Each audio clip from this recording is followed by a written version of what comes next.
क्या ज़ेलेंस्की के युद्ध को अपनी पीठ दिखाने वाले ट्रंप ने तोड़ दी है अपनी कसम?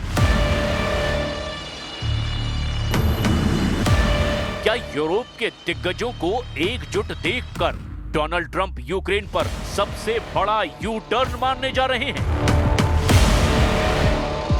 क्या चलते हुए यूक्रेन और कीव में होने वाले धमाकों को रोकने के लिए अमेरिका का डर्टी माइंड कुछ बड़ा करने वाला है? पुतिन के इशारों पर यूक्रेन को बांटने वाला ट्रंप का पीस प्लान लॉन्च होने से पहले ही अटक गया है।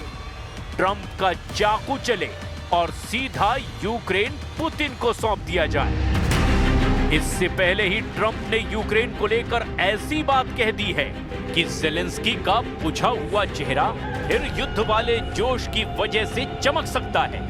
क्या ज़ेलेंस्की के झुके कंधों में फिर बिजली कड़कने वाली फुर्ती आने वाली है? 24 घंटे के अंदर ज़ेलेंस्की को हिम्मत देने वाली एक मीटिंग हुई। दक्षिण अफ्रीका में G20 मीटिंग के दौरान जर्मनी, फ्रांस और ब्रिटेन के लीडर्स ने साफ साफ कह दिया, यूक्रेन को हारने नहीं देंगे। ये ट्रंप को चैलेंज करने वाला ऐसा रुख है जिसे नेटो में दो फाड़ करने वाला सबसे बड़ा कदम माना जा रहा है। जो अमेरिका यूक्रेन को पुतिन के हवाले करना चाहता है, अब उस अमेरिका को चैलेंज करने वाले फ्रेडरिक मर्ज, कीर स्टारमर और इमैनुअल मैक्रों ने नई कसम खा ली है। कसम ये कि यूक्रेन को हारने नहीं देंगे।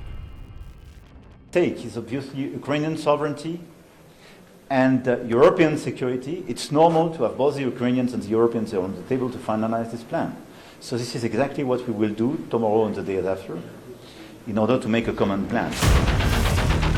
बाकी हो चुके यूरोप को देखते हुए ट्रंप को ये एहसास हो गया है कि यूक्रेन को सरेंडर कराना भी इतना आसान नहीं होने वाला।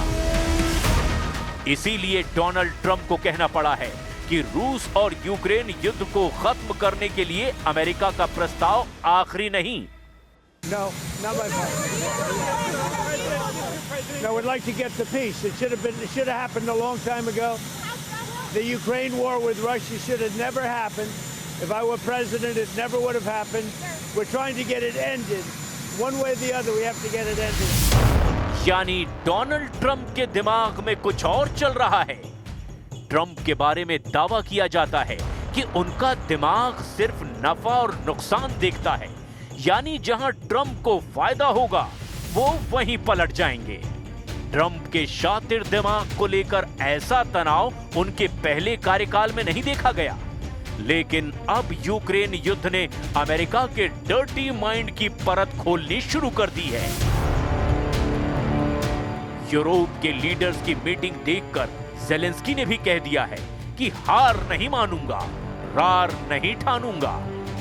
व्लादिमीर ज़ेलेंस्की ने कह दिया है कि अब यूक्रेन के सामने अपना सम्मान खोने या फिर अपने महत्वपूर्ण साथी अमेरिका को खोने, दोनों में से एक विकल्प को चुनना होगा। Всі відповідні директиви. Наші представники знають, як захищати українські національні інтереси і що саме потрібно, щоб Росія не здійснила третє вторгнення. Ще один удар по Україні. ज़ेलेंस्की को पता है कि इस वक्त यूक्रेन के हालात कितने खराब हैं, कैसे पुतिन की मिसाइल और ड्रोन पावर उनके हर मोर्चे को कमजोर करके यूक्रेन की सेना को बुरी तरह मार रही है।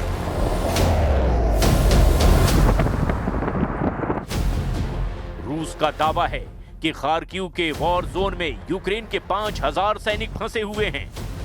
रूस ने कहा है कि ओस्किल नदी के पूर्वी तट पर यूक्रेन के करीब 5000 सैनिकों को चारों तरफ से घेर लिया गया है।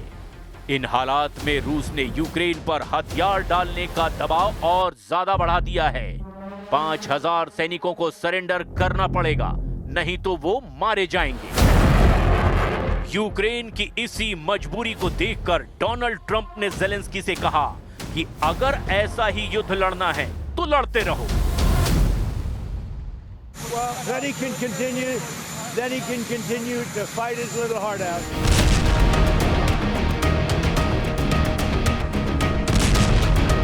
इस वक्त यूक्रेन के कई मोर्चों पर बहुत बड़ा युद्ध चल रहा है। यूक्रेन के शहरों पर रूस के हमले आग उगल रहे हैं। यूक्रेन के निप्रो शहर पर रूस ने ड्रोन अटैक किया है। इन इमारतों के परखच्चे उड़ गए हैं। खिड़कियां, दरवाजे और दीवारों का हाल भी देखिए। गाड़ियों की हालत देखिए। इस हमले में 14 लोगों के घायल होने की खबर है। यूक्रेन की हालत ऐसी है कि अब युद्ध के मोर्चे के करीब ज्यादातर शहरों में नौजवान लोग बहुत कम नजर आ रहे हैं। या तो वो युद्ध में झोंक दिए गए हैं या फिर वो अपने इलाकों को छोड़कर परिवार समेत यूक्रेन के दूसरे शहरों में जा चुके हैं, या फिर यूरोप के बाकी देशों में पुतिन की फौज को लेकर गुस्सा यहां बहुत ज्यादा भड़का हुआ है। Вночі. І все, і бахнуло. Перелякалися. У нас дідушка дуже старенький, плохоходний. Ну, вивели його. Хорошо, що у нас друг є і приютив у себе. पुतिन यूक्रेन पर बम बरसा रहे हैं। ये यहाँ के लोग जानते हैं। ट्रंप को लेकर कुछ उम्मीद की गई थी, लेकिन पीस प्लान के लॉन्च होने से पहले ही वो क्रैश हो गया है। Не успокоїться, я вважаю так.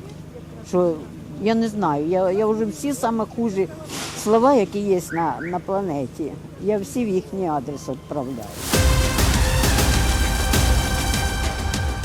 डोनाल्ड ट्रंप ने यूक्रेन और रूस के युद्ध को रोकने के लिए 28 पॉइंट वाला प्रस्ताव दिया है। माना जा रहा है कि ट्रंप की हर शर्त पुतिन से बात करके तैयार की गई है। इन शर्तों में बड़े मुद्दे देख लीजिए। अमेरिकी शांति प्रस्ताव में कहा गया कि यूक्रेन के 3 बड़े इलाके क्राइमिया, लुहांस्क और डोनेस्क, तीनों इलाकों को रूस के नियंत्रण में मान लिया जाए। यूक्रेन की सेना 8,80,000 से घटाकर 6 लाख की जाए। यूक्रेन अपने संविधान में लिखेगा कि वो कभी भी नेटो में शामिल नहीं होगा। नेटो का विस्तार रूस के करीब तक नहीं होगा। रूस और नेटो के बीच अमेरिका मध्यस्थता करेगा। नेटो यूक्रेन में कोई सैनिक तैनात नहीं करेगा। बड़ी शर्त यह भी कि यूक्रेन में कोई परमाणु हथियार तैनात नहीं होगा।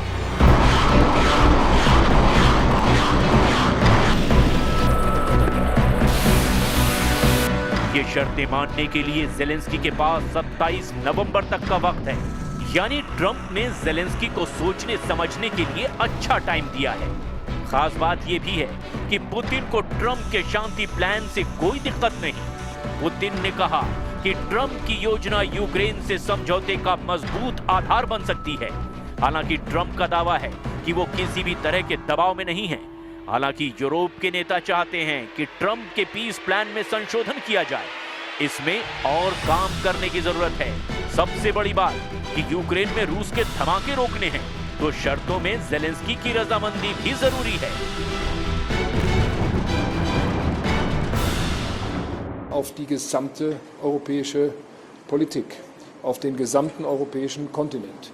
Und deswegen engagieren wir uns hier auch so, denn wenn es eine Chance gibt, einen Frieden herbeizuführen, dann hat das auch Auswirkungen auf den gesamten europäischen Kontinent.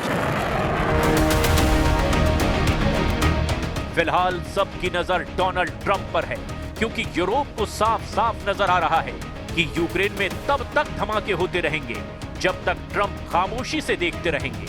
Ukraine तब तक जलता रहेगा जब तक डोनाल्ड ट्रंप इसे लेकर तनाव नहीं लेंगे, क्योंकि ट्रंप ने तो कह ही दिया है कि यूक्रेन ने अभी समझौता नहीं किया तो उसे ज्यादा नुकसान होगा। वैसे यूक्रेन युद्ध का दूसरा सच ये भी है कि जेलेंस्की ने पूरी तरह हार नहीं मानी है। यूक्रेन ने रूस पर ड्रोन हमले बढ़ा दिए हैं। ऐसे हमलों की वजह से रूस में एयरपोर्ट पर उड़ानें बंद करनी पड़ी है। यूक्रेन ने रूस के अंदर सैकड़ों किलोमीटर तक ड्रोन हमले किए हैं और अब इसकी वजह से रूस के तेल डिपो और हवाई अड्डों को काफी नुकसान हुआ है।